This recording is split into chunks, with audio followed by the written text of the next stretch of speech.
Шинжлэх ухааны таны мэдхүйн одон дээр суугт тавтай морил цус дарангуйлагч нэвтрүүлэг эхлэхэд бэлэн боллоо. За өнөөдрийн нэвтрүүлгийг Отревинтэй чөлөөтэй амьсгалын Отревин мөн чанарыг танд авчирна хүүхэд бидний ирээдүй Бикутан Kids Lenus Med дэмжиж ажиллаж байна. За нэвтрүүлэг та бүхэнд YouTube-ийн одон дээр сууг, NTV телевиз, одон дээр радио 83.3 107 хостолгионоор хүрдэг студид хөтлөгч Онон Цэнгэл ойрноор ажиллаж байна. За өдрийн мэнд. За өнөөдрийн дугаараар бол Африкийн улс руу Африкийн төлөв ахиж очиж байгаа. Тэгээд өмнө од мөндөр дээр яригдчихсэн Этиоп улсын талаар ярих гэж байна. За манай үзэгчид бас Этиоп улсын талаар хэдийд нэвтрүүлэг гарч ирсэн тэрийг үзчихсэн байх. Манай Цэнгэл маань бас Катрин Хамилтон гэдэг нэмэлтийн талаар нэвтрүүлэг гаргаж ирсэн шүү дээ. Тэгээд Адлс нэвтрүүлэг дээр бас Этиоп гарч ирсэн байгаа. За манай үзэгч сонсогчдод Африкийн талаар Этиопийн талаар мэдчихэж байгаа бол одоо кофегаар алдартай гэдгийг мэдэх бах. За тэгээд Этиоп улсын талаар жоохон мэдээлэл өгөхөд бол одоо Африкийн ивэр гэж нэрлэгддэг одоо нөгөө зүүн хэсэгт байдаг хэсгүүд ч одоо нөгөө газрын зүрхтэй харах юм бол хамар шиг хэсгүүд тийм тэнцээ байдаг далаад гарцгүй улс байт юм аа. За тэгээд Этиопийн хөршүүд нь гэх юм бол Эритреа, Жибути, Сомали, Кен, Судан тэгээ өмнө Судан гэсэн 6 улстай хэлдэг. Хүн ам нь 136 сая хүн амтай. Тэгээд Африкийн твдээ Нигер улсын дараа орт юм бэл хүн амаараа. Нийслэл нь бол Адис Абеба гэдэг хот идэг. Энийг нь орчуулах юм бол одоо шин цэцэг гэсэн утгатай нийслэл хот идэм байлээ. За тэгээд газар зүйн хувьд бол одоо Африкийн саванны бүс нутагт байдаг. Тэгээ маш одоо уулархаг хад асаг ихтэй газар байд юм байлээ. Тийм болохоор бүр эртний соёл иргэншээс бодод үзэх юм бол уулын аман дээр ингээд өөрсдөө маш их хамгаалдаг байсан. Бэхэл тусгаж одоо товтлогоноос өөрсдөө хамгаалдаг байсан юм байлээ. Тийм учраас одоо Этиопийн улс нь бол одоо колоничлын үед ердөөсөө эзлэгдэж байгаагүй гэдэг ганц Африкт байдаг улс байд юм байлээ. Тэ. Тэгээд нэг янзын Этиоп гэдэг нь бас том улс болохоор амар олон уултай. Одоо уул хооронд хүмүүс нь одоо бие биенээ ердөөсөө харилцаагүй байдаг байсан гэсэн үг. Тэнгүүд маш олон өөр омгууд аймагуд байдаг байсан юм байлээ. Тэрэнд нь одоо Оромо, Амара, Тиграян, Афар, Сомали, Сидама гэх мэт аймагуд ердөөсөө бие биенээ соёлын ууслалт болдгоо байсан. Тэгээд бүгдээ хэлнүүд нь өөр, тэгээ яс үндэст нь өөр байдаг байсан байлээ. Одоо Монгол ч бас амар том улс шүү дээ, тий. Тэгсэн мөртлөө одоо Улаанбаатараас гараад баруун тишээ яваад ах юм бол бас л ялгаагүй Баян үлгийн ховдод очих юм бол монгол хүмүүстэй монголоор ярина. Гэтэл Этиопт одоо нэг янзын уулд аваад гарах юм бол одоо шал өөр хүмүүстэй хэлтэй уулзж байгаа гэсэн үг. Тэгэхээр одоо энэ улсад одоо нэг янзын маш их үйл ажиллагаа гардаг, тий. Омгууд нь бие биендээ амар их ойлголцож чаддгүй бие биендээ дургүй хүмүүс бас байдаг байсан юм байлээ. За шашны хувьд бол Этиоп маш их алдартай байдаг. Африкийн улс мөртлөө одоо нэг Христосын шашин бүр амар уламжлалтай байд юм байлээ. Нөгөө үнэн алдартнаас өмнө 4-р зуунд анх байгуулагдсан. Тэгээд тэрнээс хойш 1974 онд хаант засаг унах хүртэл 1500 жил Христосын шашин байсан байгаа байхгүй юу? 1500 жил. Тэгсэн мөртлөө Христосын шашинтай мөртлөө Исламын шашны хувьд бас маш харин баялаг төвхтэй юм байлээ. 613 онд Исламын шашинтнууд угуул нутагтаа одоо нэг дарлагдж нутгаас цухтаагаад анх энэ Этиоп руу маш олноороо оронж ирж амьдарч исэн байлээ. Тэгээд энэ чинь бас одоо Исламын анхны хижра гэж одоо нэрлэгддэг юм болж исэн байлээ. Хижра гэдэг нь одоо нүүдэл гэсэн үг. Тэгэхээр одоо Исламын анх нүүдэл нь Этиоп руу болж исэн байгаа байхгүй юу. Одоо тэгээд Христос байна. Ислам ба тэгээд еврей шашин бас Этиопт байдаг байсан байгаа байхгүй юу. Одоо Бета Израиль гэж байдаг байсан юм байлээ. Тэр нь одоо байгаагийн Израилийнхаа өмнөх загварна гэж хэлж болохоор Африкт байдаг байсан израилчууд одоо жүүдүүд энэ Бета Израильд амьдардаг байсан юм байлээ. Тэгвэл Израиль улс байгуулагдсанаар энэ Бета Израилийн ард иргэд бүгдээрээ Израиль руу нүүсэн байдаг. За тэгээд Этиоп улсад одоо бараг 3000 жил үргэлжилсэн хаадын улс байсан юм байлээ. Одоо Библиэд бичснээр Шибагийн хатан Соломон хаантаас суугаад хүүхэдтэй болсон. Тэр хүүхэд нь Этиопийн анхны хаан гэсэн үг. Тэгэхээр одоо бүр эртний түүхтэй улс байгаад байгаа байхгүй юу? Гэхдээ энэ хаан засал нь одоо яг 3000 жил бол үргэлжлээгүй. Дундаасаа таслагдсан юм байлээ. Нэг 1000 хэдэн 100 онд байсан. 1100 онд санагдаад байх юм. Тэгээд энэ 300 жил тасарчаад буцаад үргэлжилсэн байдаг.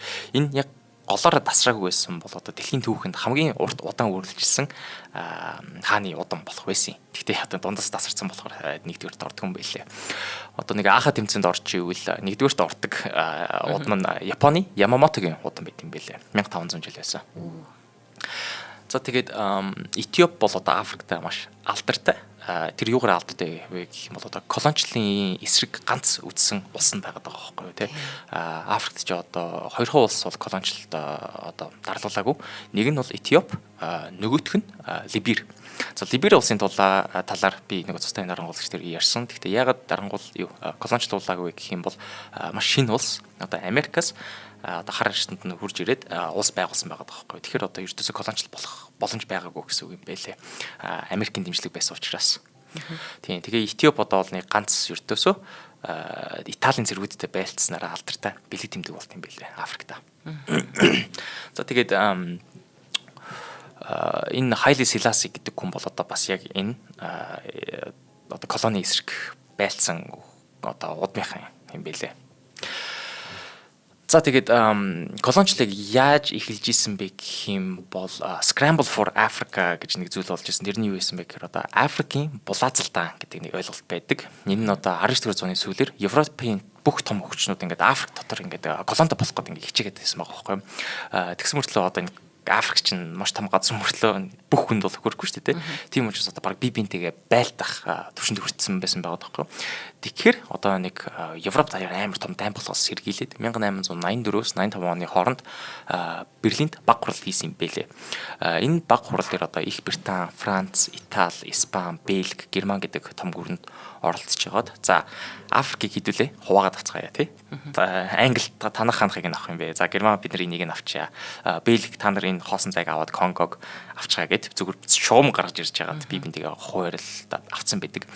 Тийм учраас одоо Африкийн газар зураг дээр харах юм бол амар их Африк улсууд ингээд тэгш хэлтэй шугамар сайхан татцсан нөө. Тийм шугамар ингээд татаад за энэ Этиоп болчихж байгаа. За энэ улс нь одоо Конго болчихж байгааг амар их тэгш зураас байгаад байдаг.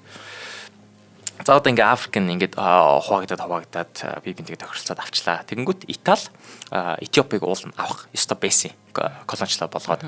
Тэгэнгүүтээ Этиоп Итали хоёр гэрээ хийсэн. Тэгтэл энэ Итали нь энэ гэрээнийхээ зайл ашиглаж иж Этиопыг өөрөө колон болгох гэж оролцсон юм бэлээ. За тэгээ энэ гэрээ нь хоёр өөр хуваар зурагч байгаа байхгүй. Нэг нь Итали хэлээр, нөгөөх нь Амриана гэдэг одоо Этиопийн хэлээр зурагдсан байдаг.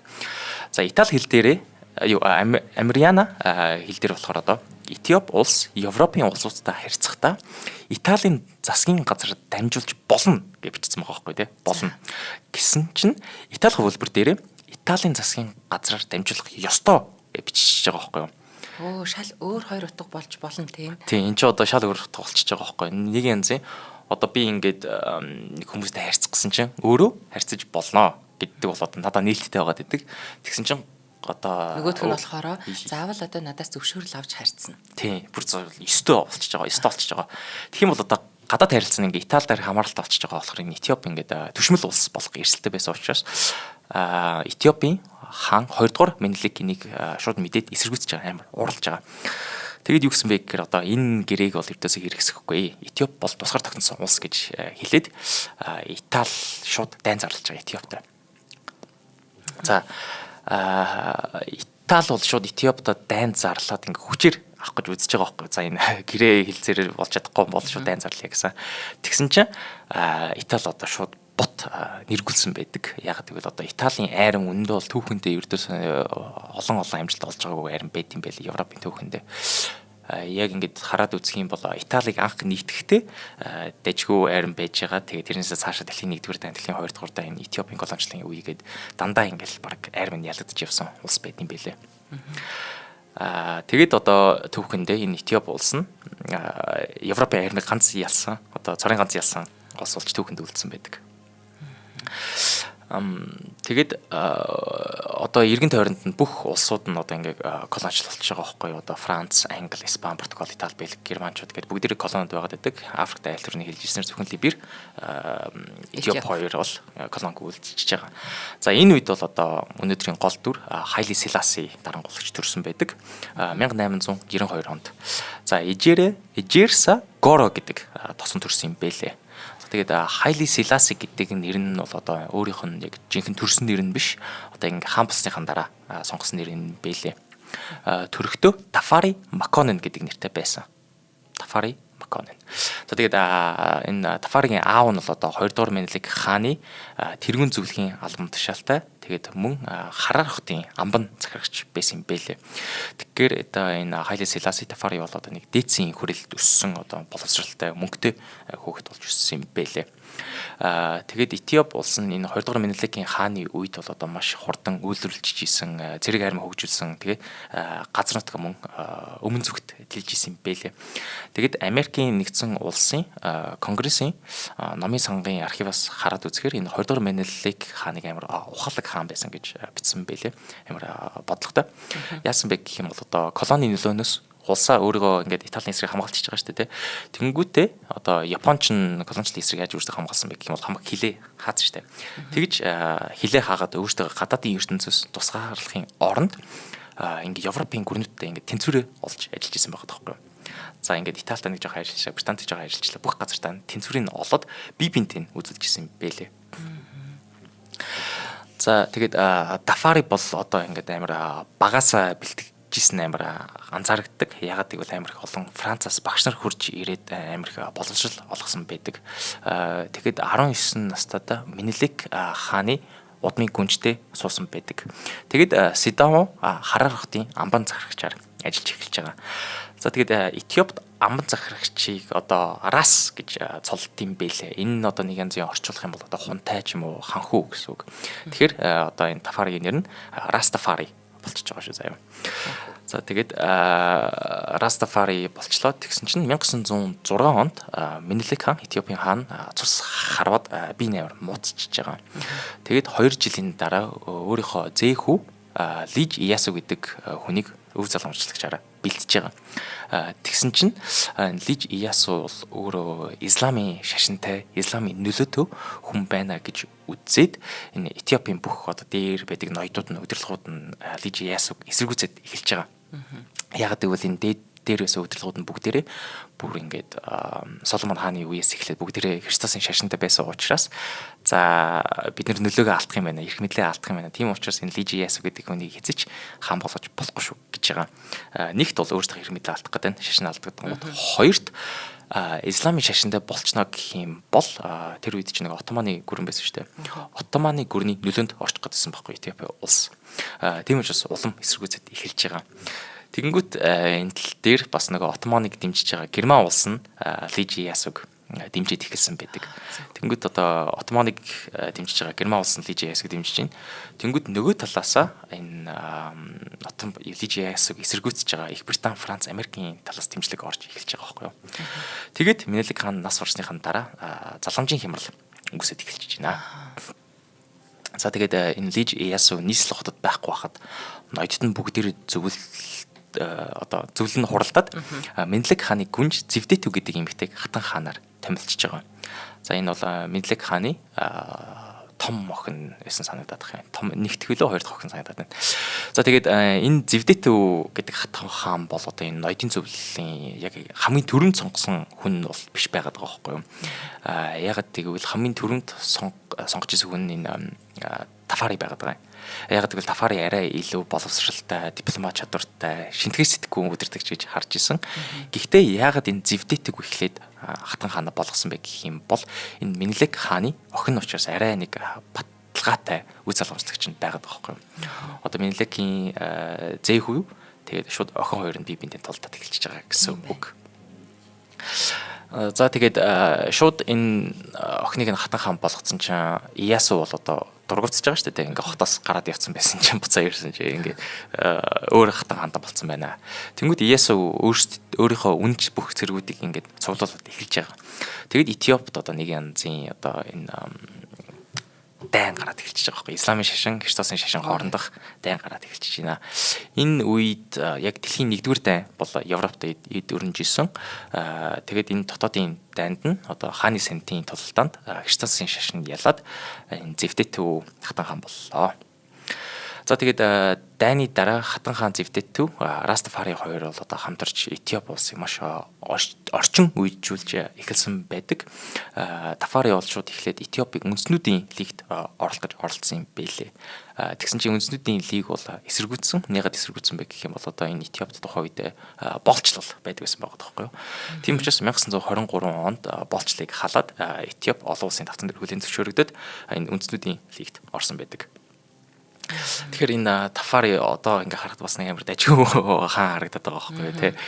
Яг арай хаан болоогүй л да. Тэгтээ ингээ болцлыг халж гин одоо орчин үеижүүлж гин. Тэгээд 1924 онд Тафари Ерүсэлэм, Ром, Парис, Лондон хотуудад албан айлчлал хийжсэн анхны Африк удирдагч байсан юм бэлээ. Тэгээ энэ улсуудаас маш их олон өөрөөр туршлага судалж ирсэн. Гэхдээ зөвхөн Европын улсуудаар туршлага судлахаас илүү Европоос гадна улсууд яаж хөгжиж тийм байна гэж судлахын хүрээнд Японд бас айлчлал хийжсэн юм бэлээ. За тэгээд 1930 онд Хатан хаан Зевдэтүү нас барлаа. Тэгээд Тафари эзэн хаанаар өргөмжлөгдлөө. За олноор өргөгдсөн нэр нь Хайли Селаси болчихж байгаа. Одоо Хайли Селаси гэдэг нь энэ Этиопоор юу гэсэн үг вэ гэх юм бол одоо ариун гурлын хүч гэсэн утгатай үг юм бэлээ.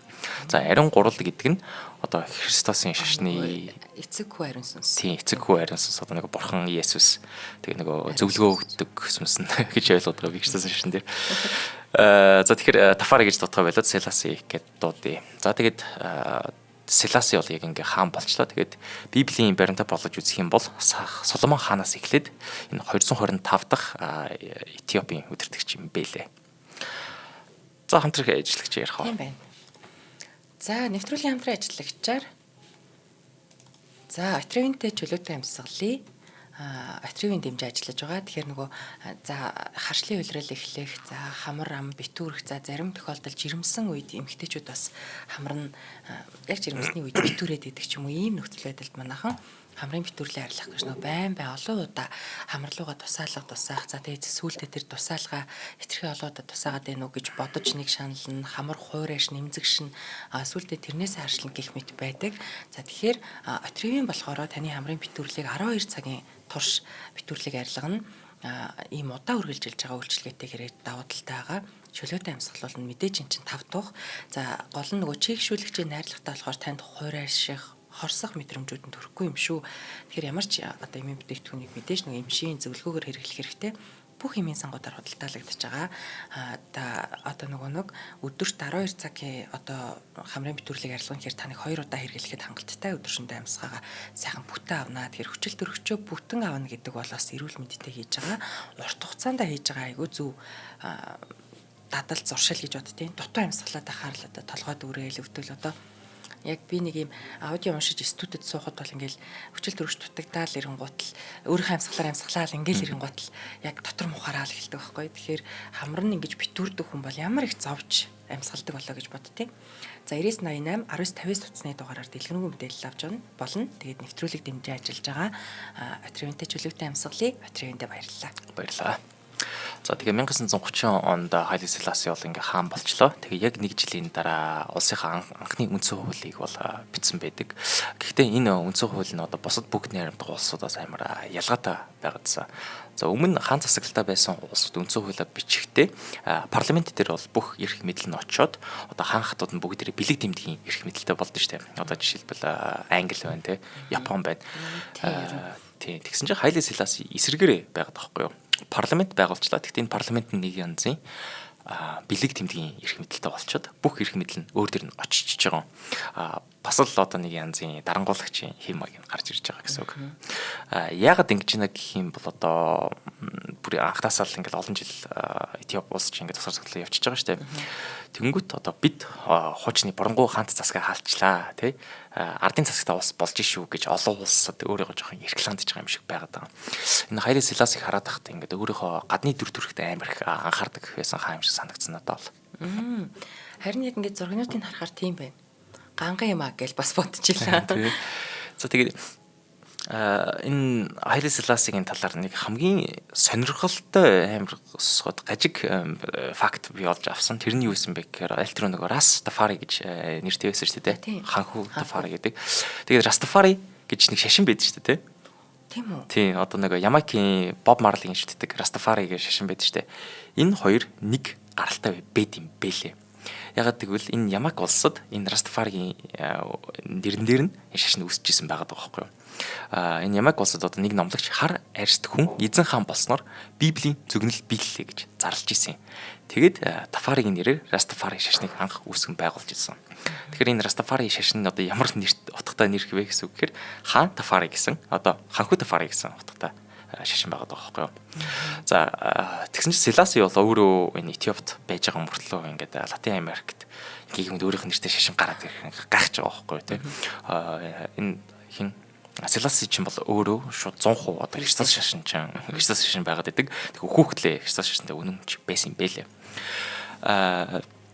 Тэгсэн чинь ингээд Латин Америкт гэмэд өөрийнх нь ингээд те баг шиштэй бүр ингээд нэрээр нь шашин үүсгээд тэгээд Есүс Христ ахиж ирлээ гэж бүр зарлаад байгаа байхгүй хар арьстай болоод дахин төрсөн байна гэж бүр зарласан байдаг.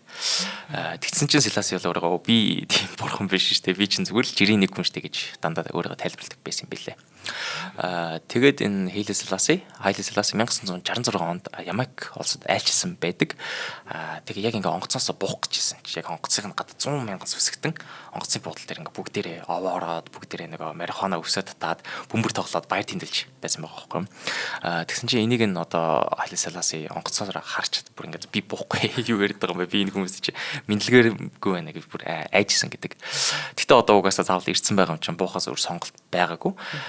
Тэгээд яг буугаал ингээ хүмүүстэй мэдлээл тэгсэн чинь ингээ амар сэтгэл хөдлөж байгаа байхгүй. Тэг бүр ингээ нулимсэн гоцсон гэдэг. За тэгээд Селаси дараа нь ингээ шашны төлөөлөгчдөө бүгднтэй нь уулзаад юу гэж хэлсэн бэ гэхээр бүгдээрээ Этиоп руу дөрвөх гэсний хэрэггүй. Эхлээд бүх Ямайкчуудыг чөлөөлөх хэрэгтэй гэж зөвлөсөн байдаг.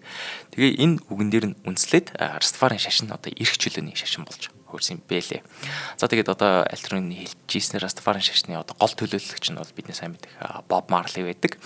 Тэгээ энэ Боб Марли бол энэ Хаиле Селасиг одоо айлчилж эрэхтэнд 25 6 настай залуухан байсан байлээ.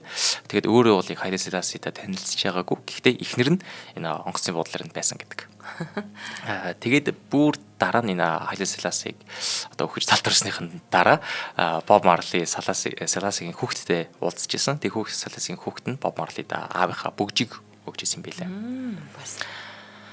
За Хаиле Селаси бол одоо ингээ хаан болчлоо. Тэгээ Этиопт юу хийсэн бэ гэх юм бол одоо маш их орчин үеижүүлэх гэж хичээсэн байдаг. Цэцэрлэг сургууль олныг барьсан. Гэхдээ одоо энэ цэцэрлэг сургууль барихтаа дандаа өөрт нь үнэнч өөрийнхөө талынхаа хүмүүсийг энэ цэцэрлэг сургуулийнхаа захирлуудаар нь томилдог байсан юм билээ. Энэ ямар зорилготой байна гэх юм бол одоо энэ цэцэрлэг сургуульд өсөж байгаа хүүхдүүд нь бүгдээрээ энэ Хаиле Селасигаа нэг янзын дахин шүтдэг те. Одоо миний хаан шүү гэж одоо хосролдох болгох багаас нь хийж байгаа байхгүй юу. Тэгээд орчин үеийн цагдаа бас энэ Этиопт байгуулсан байдаг. Гэхдээ энэ мэдээч одоо бус тарамгалагч ярьдаг шиг энэ цагдаагийн байгууллага нь ямар үүрэгтэй байсан бэ гэх юм бол өөрийнх нь улс төрийн өрсөлдөгчдийн бүгдийг тагнаж чагнадаг байсан юм бэлээ. Тэгээ нэг хийсэн сонирхолтой чухал зүйл нь юу байсан бэ гэх юм бол татварын системийг өөрчилсөн. Өмнөх хааныхын засгийн үед яадаг байсан бэ гэх юм бол одоо энэ феодал ноёдд нь бүгдээрээ өөртөө очиж айлуудаас татвараа хураадаг байсан. Тэгсэн чинь шинэ системээр яадаг байсан бэ гэхээр хот тосгот нь бүгдэнд нь ингээд татварын алба байгуулчихна. Тэгээд энэ ноёдууд нь бүгдээрээ очиж татвараа хураахын оронд ард иргэд нь очиж энэ татварын газраа татвар төлдөг болчихж байгаа байхгүй юу. Энэ ямар өөрчлөлт гаргаж ийн гэх юм бол нэг янзын одоо энэ феодал ноёдынхаа одоо эрх мэдлийн жоохон багасгаж байгаа. Тэгээ ард иргэдтэй жоохон хоож өгöd байгаа байхгүй юу. Одоо татвараа шууд хаанлага төлж байгаа гэхээр чинь энэ голоос нь чавчих хүмүүс нь багасчихж байгаа байхгүй юу. За ингээд Этиопийн нийгэм эдийн засгийг амар дэжгүй сайжруулад орчин үеижүүлж байсан чинь дэлхийн 2 дугаар дайн хаяанд нь ирлээ. За мэдээч энэ үед одоо Италид Муссолини гарч ирж исэн. Тэгэд 1935 оны 10 дугаар сарын 3-нд Муссолини дайн зарлахгүйгээр шууд Этиоп руу дайрсан байдаг. За 1935 он гэхэр чинь дэлхийн 2 дугаар дайнаас нэг бараг 4-5 жилийн өмнө байгаа байхгүй юу? 4-5 жилийн өмнө. Яагаад шууд Этиоп руу ингэж дайрсан бэ гэх юм бол нэг хоёр шалтгаан байгаад байгаа. Нэгдүгээрт өмнө бараг 50 жилийн өмнө чинь энэ колоничлох гээд эзэлж явж чадаагүй улсаа нэг янзын өшөг авах гээд байгаа. Хоёрдугаарт одоо Этиопид байсан урт хойдлын хөршин Эритреа, Сомали хоёулаа энэ Италийн колони байсан юм бэлээ.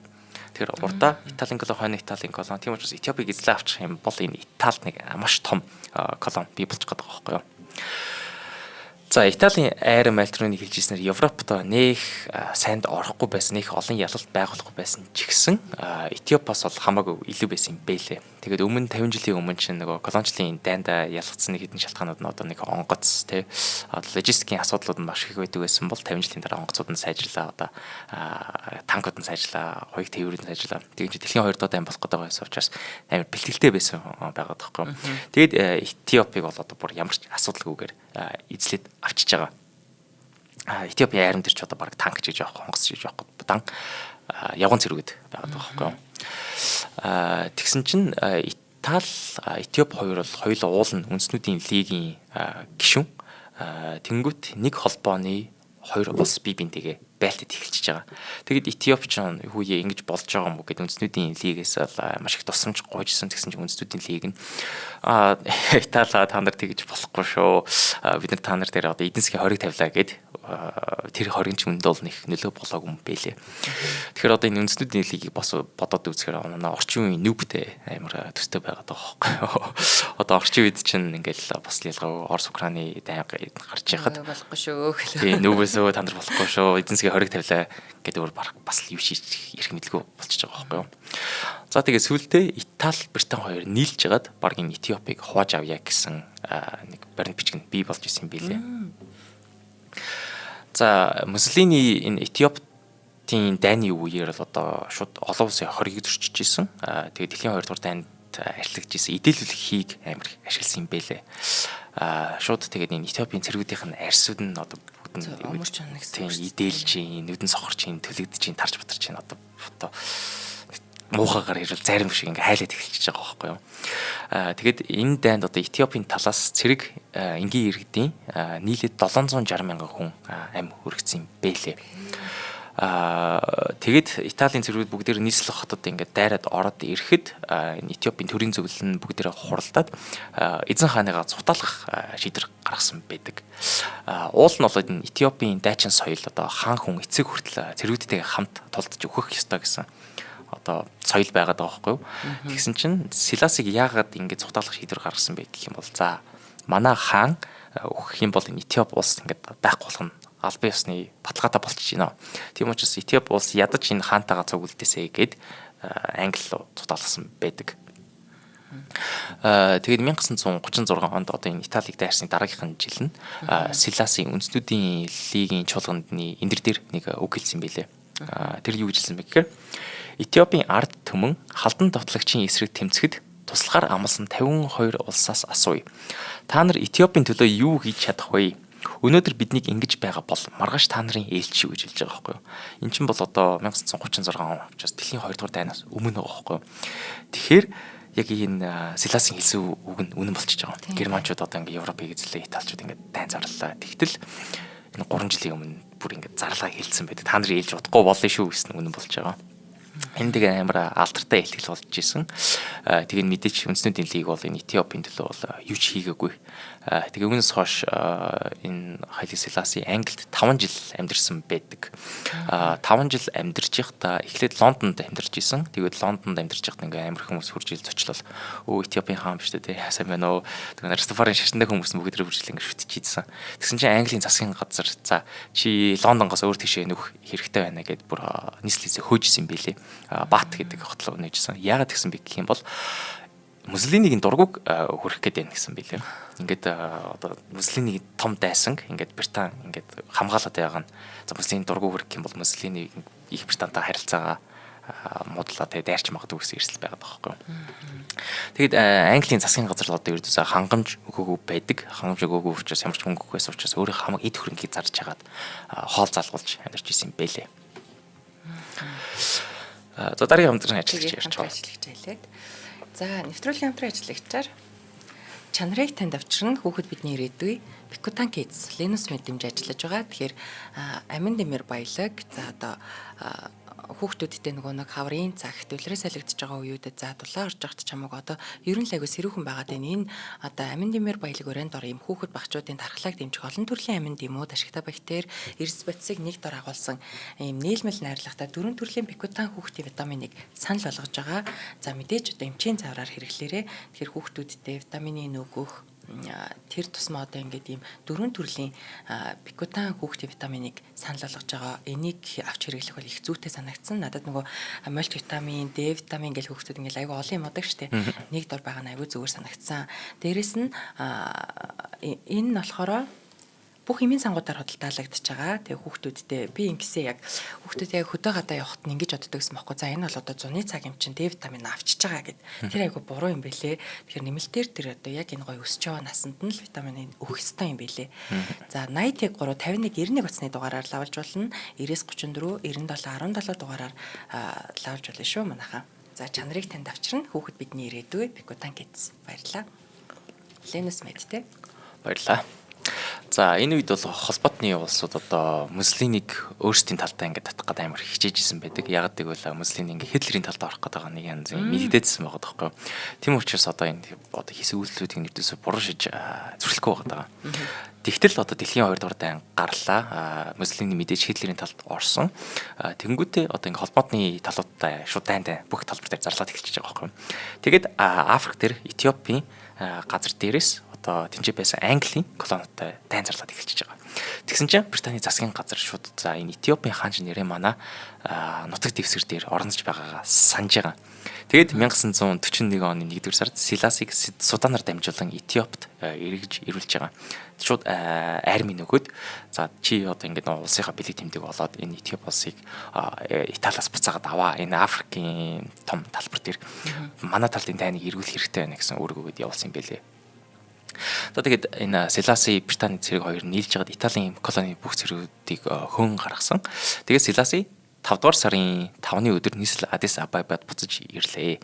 За 5 дугаар сарын 5-ны өдөр нь ягаад чухал вэ гэх юм бол яг 5 жилийн өмнө энэ 1936 онд нийслэл Адис Абеба Италид эзлэжсэн байгаа тоххой. Тэгэхээр бүр яг 5 жилийн зайтай буцаагаад авсан гэхээр амар утга учиртай бэлэг тэмдэгтэй өдөр болоо өөрчилж байгаа. За энэ үеэс эхлээд бол Селаси Британий тусламжийг аваад улс орноо бүтэн босгох ажилд оролцож эхэлсэн байдаг. За одоо энэ хүртэл бол энэ Хайли Селасигийн түүх амар дажгүй те гайхамшигтай мундаг өдөртөг сонсож байгаа. Амар болоод байгаа. Одоо боолчлыг халлаа, улсаа буцаагаад авчлаа. Тэгтэл одоо яг энэ дарангуулагч гэдэг нь одоо дэлхийн 2 дугаар дайнаас ихсэн юм шиг санагцсан. Одоо ихсэн санагцсан гэж ихсэн.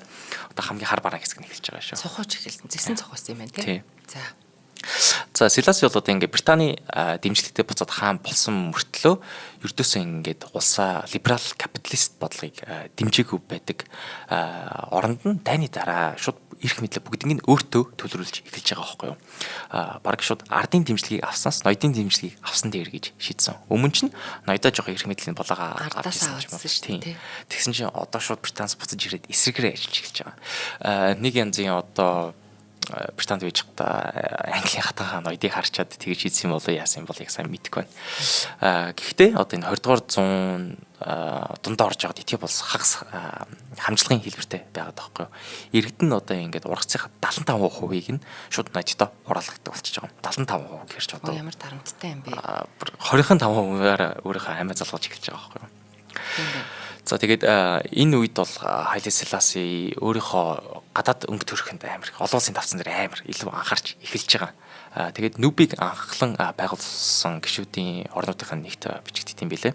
Яг нэмэр нэгтвчлээ гэхдээ нэгт нь орд юм билээ. Тэгээд цэрэг болон эдийн засгийн тусламжийг Америк нэгдсэн улс, Баруун Герман, Швед, Югослав, Тайван, Хятад, Итали тэг бүр зөвлөдөөс авч исэн байлээ. Тэгээд Итали ялагдсны дараа нөгөө тэдний колони байсан Эритре улсыг одоо нүүб дээр ингээд шийдэж байгаа байхгүй. За энэ улсыг яах ёстой вэ гэж шийдэж байгаа. Тэнгүүд ямар шийдвэр гаргасан бэ гэх юм бол энэ Эритрийг Этиопийн холбооны улс болгоод нэгдэх шийдвэр гаргаж ирсэн юм байлээ. Тэгсэн чинь Селаси энэ дээр бол амар буруу шийдвэрүүд гаргаад энэ нүүбийн шийдвэрүүдийг ердөөсөө хүндэтгээгүй. Бараг холбооны улс биш Этиопийн нэг улс одоо хэсэг болох гэж хичээж ирсэн юм байлээ. Тэгээ бүр ингээд Эритрегийн албан ёсны хөлийг нь солих гэж байсан. Туг далбааг нь хэрэглэхгүй байх. Тэгээд улс төрийн намуудын эсэргүүцэж байгаа бүх хүмүүсийг нь одоо барьчлан шоронд хийн хорих үйл ажиллагаанд орж байгаа. Тэгээд өөрсдийн Эритрегийнх нь төрийн өндөрлөгт нь өөрт нь үнэнч хүмүүсээ томилж эхэлж байгаа байхгүй юу. За энэ яагаад ингэсэн бэ гэх юм бол энэ Этиопч Монголтой адилхан нэг далайн гарцгүй улс байгаад байсан. Тэгмэд Эритре улсыг авчих юм бол ингээд далайн гарцтай болчих гэдсэн учраас ингээд юуны тэрний төлөө юу ч хийх бэлэн байсан байгаа байхгүй юу. Тэгээд ийм дарангууллаас нь болоод 1961 онд Эритрегийн тусгаар тогтнолын дай гэсэн төвхтэй. Тэгээд энэ дайн бол одоо 30 жил үргэлжилсэн байдаг. Тэгээ хоёр талаас 500 мянган цэрэг, тэгээд 500 мянган цэрэг жирийн иргэн нас барсан байл хоёр талаас нь нийлээд. Тэгээ эцэст нь энэ 1993 онд дайн албан ёсоор дуусаад Эритрея тусгаар тогтнолоо олж авч чадсан. Тэгэхээр 1993 гэр чинь саяхны цаг үе яваад байгаа байхгүй. Монголоос дараа байхгүй тийм бүр. За тэгээд 1960 оныг Африкийн жил гэж нэрлэдэг. Ягаад вэ гэх юм бол энэ жил Африкийн маш олон улсууд одоо колоничлалын одоо нударгадаас гарч исэн юм байлээ. Бүгдээрээ тусгаар тогтнолоо зарлж исэн. Гэтэл одоо нэг амар бахархалтай Этиоп болсон тийм хамгийн ихнээсээ тусгаар тогтносон байсан улс нь бас л ялгаагүй нөгөө дарангуулагчтай барангуй хаан засаглалтай хэвээр байгаад байсан байхгүй юу. Тэгсэн чинь одоо нэг банооны боловсролтой бригадын генерал Менгисту Нивэй гэдэг нэг хүн төрийн эргэлт хийх гэж оролцсон байдаг. Селасигийн Барзилд айлчлаар явж исэн чинь энэ генерал нь өөрийнхөө цэргүүдийг бүгднийг шууд нийслэл хот руу орлоод ирчихэж байгаа. За энэ дэр ямар буруу ойлголт байна гэсэн бэ гэсэн чинь энэ Менгисту ингээд арим тэгээ ард иргэд нь өөрийгөө дэмжнэ гэж бодоод байгаа байхгүй юу. Яг гэвэл ард иргэд нь жоохон ядуу хэцүү амьдраад байгаа шүү дээ. Тэгэл ингээд радийг эзэлж аваад за би төрийн эргэлт хийж шүү гэж зарласан чинь арим нь эсэргүүцсэн байдаг. Одоо өөрийнх нь жижиг тийм өөрийнх нь жижиг хэсэг нь өөрийн дэмжиж идэг бусад арим нь ердөөсөө дэмжээг юм бэлээ. Үндсэн арим нисэх хүчир нь хоёр нь бол одоо ингээд Селасида үнэнч байгаад идэг. Тэгээд сүмэс бас радиогоор зарлж байгаа байхгүй энэ босгочтой шүү дээ урагч юу гэж зарлчингууд ард иргэд нь бас энэ төрийн эргэлтийг эсэргүүцэд эхэлж байгаа. За тэгээд Селаси Барзилаас буцаад улстай хурж ирлээ. Яг буцаад улстай хурж ирсэн чи одоо нийслэлийн хотын гудамжинд ингээд танк нисэх онгоцтой байлтай болсон байдаг. Тэгээд энэ босгогч нь одоо шууд ялагдгаа мэдчихэж байгаа байхгүй юу. За тэнгуүтээ ялагдгаа мэдэгдэнгүүтээ төрийн өндөр албан тушаалтай 15 хүнийг барьсалж аваад шууд бууцсан байдаг.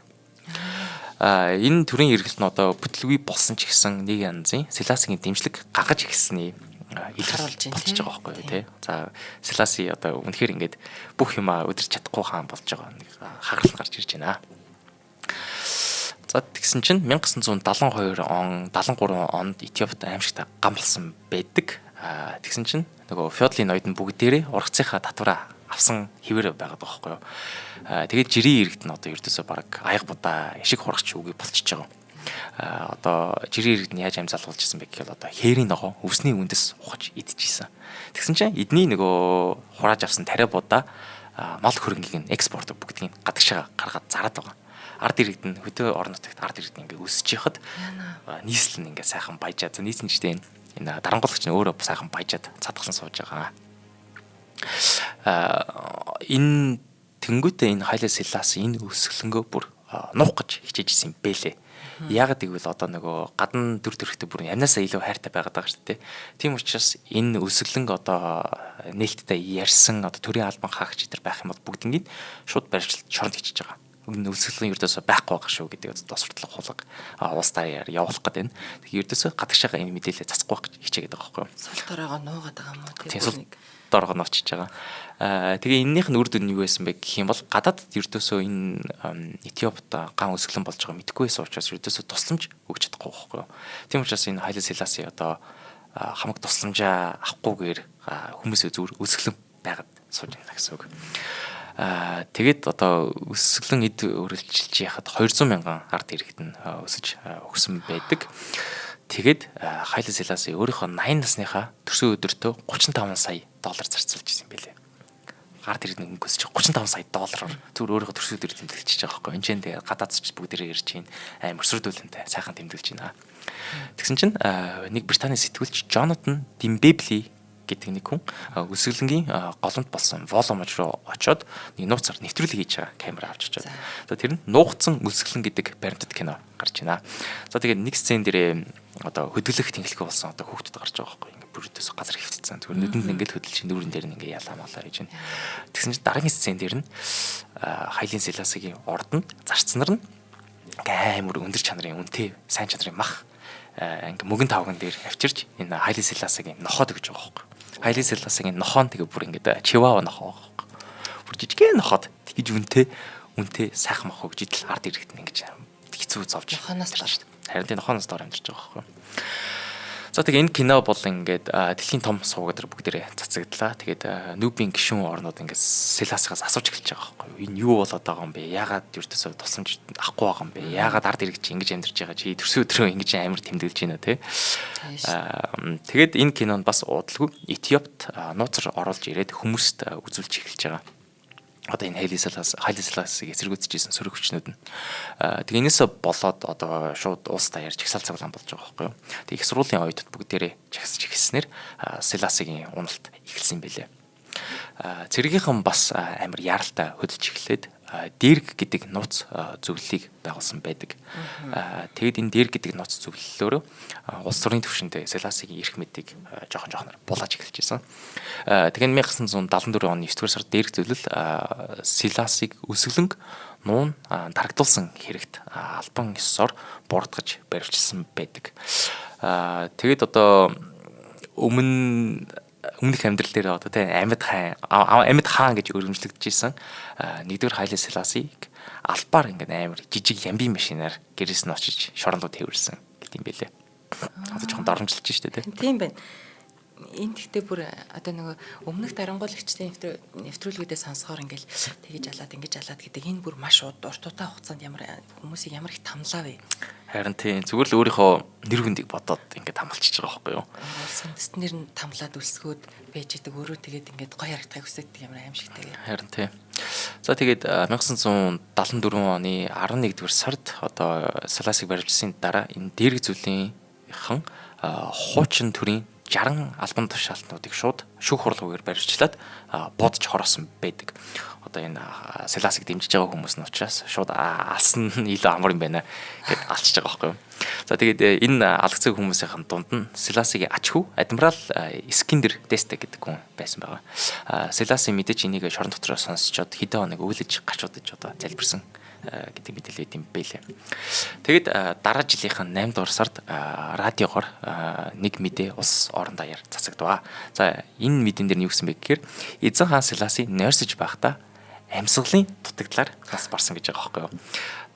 За амьсгалын дутагдлаар нас барсан гэдэг нь бол одоо тэгж хэлж байгаа ч гэсэн 1991 онд Дэргийн дэглэм унсны дараа шүүх эмнэлгийн шинжилгээ хийсэн. Тэг эмнэлгийн шинжилгээ хийгээд үзэхэд Селасиг дэрээр бүтээж алсан гэж тогтоогдсон байсан юм бэлээ. Тэгэхээр одоо шууд алчиж байгаа байхгүй шорон дотор нь байх нь. Хүн алхаараа ингээ инээж ирдэг гэдэг. За тэгээд ингээд одоо нэр хүндийнхээ төлөө олон зуун мянган хүнийг өлсгөж алсан. Цусд эзэн хаан Хайлын Селаси 1975 онд 83 наснда өгөж далдарлаа. За ингээд Хайлын Селасигийн түүхийг ингээд дүгнээд үзэхээр би ингээд бодож үзээд байгаа байхгүй яаж яагаад ийм одоо нэг янзын мундаг байсан хаан дарангуулагч болоод хуурчиж байна гэж бодож үзлээ л дээ. Тэгээд яг хизэн өөрчлөлт нь гарсан бэ гэхээр ингээд улсаасаа цухтаад Англид 5 жил амьдарч байхдаа байгаа байхгүй. Тайлж явах та гэдэг. Харин тийм Англид одоо яа тийм те Английн хаан оюутууд юм байд юм байна гэж жишээ авсан юм уу эсвэл одоо үнэхээр нэг улсаа дарангуулагч байхгүй бол ахиж ингэж хөөгдөх юм байна гэж бодсон юм уу эсвэл одоо бүр ингээ кинон дэр гардаг шиг те ингээ амар сайхан баян байсан хүн чинь одоо бүр ингээ хоол хүнсч авч чадахгүй ядуурт чингуудаа буцаж ирэнгүүтээ би ахиж хизээч тийм амьдрал буцаж чадахгүй шүү гэж бодохгүй шүү бүх баялгаа өөрлөгөө ингээ татаад эхэлсэн юм шиг санагдаж байгаа. Би бол яг тийм л дүгнэлт гаргасан 5 жил амьдарч байхдаа за ёстой ингэж амьдрмаар хүн байна л гэж хэлсэн юм шиг байгаад байгаа. Гэхдээ одоо өдрийн тэмдэглэл эднэр байхгүй учраас тэр хүний толон дотор юу болж ирсэн ёстой мэдгүй. Яста өхөж талдарууд дээр баярлалаа. Яг тэгвэл энэ айгүй тийм нөгөө урт хугацаанд хүнийг тамлан заваасан нэг муухай тийм дарангуйлал энэ бол. Тий. Гой дарангуул гэж байхгүй шүү дээ. Гэхдээ тэр чинь бас нэг тийм те дараа нь тэгээд тэгсэн болов уу тийм л юм болж тэгээд нэг бодогддаг да. За эсвэл энэ угаасаа дарангуулагч байж гэд бодох гэхээр энэ хүн чинь ингээд яг зөв хүн шиг болсоо өдөртөж явж ирсэн гинт. Харин дэлхийн 2 дугаар дайны дараа л яг шал өөр болол ирчихэж байгаа. За тэгтээ харамсалтай нь Селасигаас хойш Этиопид цэргийн дэглэм тогтсон. Тэгээд социалист төр байгуулагдаж байгаа. Шууд одоо дэлхийн 2 дугаар дайны дараа хүйтэн дайны халуун талбар болоо хөрчиж байгаа байхгүй юу. Дараагийн удирдагч нь Менгистү гэж хүн гарч ирсэн. Тэр нь одоо шууд зөвлөлтийн жишээгээр улаан террорыг эхлүүлээд бүх улс төрийн өрсөлдөгч эсэргүү этгээдүүдийг хилмидүүлсэн байлээ. Тэгээ 3 жилийн хугацаанд 500 мянган хүнийг ядсан гэдэг тооцоо. Йоо. Тэгэхээр бас л одоо дараагийн дарангуулагч нь гарч ирэл аимшиг үйлдэлүүдийг хийсэн байдаг. Тэгээд 1983 онд дахиад нэг үлсгэлэн болсон. Тэгээ энэ үлсгэлэнгээр 1 сая хүн амнасаа алдсан юм бэлээ. Тэгээд 80-ад оны сүүлээр зөвлөлт өөрсдөө бас нэг жоохон асуудал орж эхлэнгүүт Этиопид тусламж нэр олох болчингууд энэ төрийн болчингууд төрийн хэрэглэл гараад Менгистү Зимбабве руу зогцсон юм бэлээ. Тэгэл энэ Менгистүгийн дараа бас л өөр дарангуулагч нар гарч ирээл өөр дэглэмэд гарч ирээд байгаа ч гэсэн Этиоп улс нь ердөөсөө сайжирсан юм бол байхгүй. Тэгээд одоо ч хүртэл нэг иргэний дайнтай, угсааны хагаралтай тэгээд дэлхийн хамгийн ядуу улсуудын нэг төвчлээ байгаа юм байлээ. Тэгэхээр харамсал нь Этиоп улс ердөөсөө сайжирсан юм бол байхгүй юм байлээ. Тийм.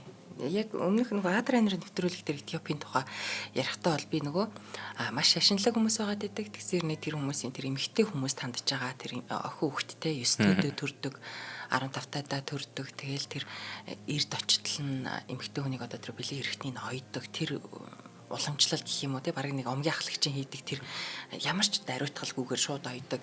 За тэгэл эрд очихоор тэрийг задалдаг шууд. Энэ амар хүний эрхэд талдсан үйлдэлүүд одоо Этиопид байна. Тэгэхээр нэг юм жоохон юм нөгөө хөмөрсөн тоогоо шиг юм л байдал байгаад байна. Хөгжихгүй байх гэдэг нь яг л тийм юм байна. Харин харамсалтай. Маш харамсалтай. За баярлалаа. Баярлалаа. За шинжлэх ухааны таны мэдхүн од мөндөр суваг та бүхэндээ цус 50 дарангуулагч нэвтрүүлгийнхаа энэ 7 хоногийн дугаарыг хүргэлээ.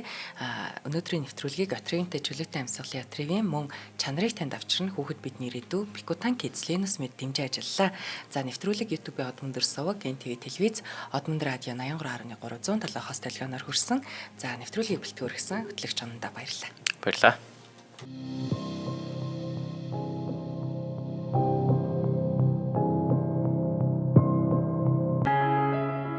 Нэвтрүүлгийг хүлээн авсан Нарны аймгийн монголчуудаа баярлалаа. Од мөндөр суваг нь энэ мэдчлэн таны мэдхүү мянган нэвтрүүлгийг 2026 оны 7 сарын 1 хүртэл та бүхэндээ хүргэх юм. Их хэлээрээ шинжлэх ухаан танин мэдхүйг түгээх нь үлсэд нэгтгэх хүсвэл та бидэнд хандив өгөх боломжтой. Жилдээ ганцхан удаа 100 мянган төгрөгөөр биднийг дэмжснээр шинжлэх ухаан танин мэдхүйг түгээх энэ үйл хэрэг амжилттай үргэлжлэх юм. Од мөндөр нэр дээрх Худлаа ажлын банкны дансага 4191 тэг 4518. Та 100 мянган төгрөгөөр шилжүүлэхдээ гүйлгээний утга дээр нь өөрийн нэр болон утасны дугаараа заавал бичээрэй. 100 мянган төгрөг хандалснаар Од мөндөр сувгийн алтан гишүүн болох юм а. Шинжлэх ухаан танин мэдхгүй Монголд ялах болтугай.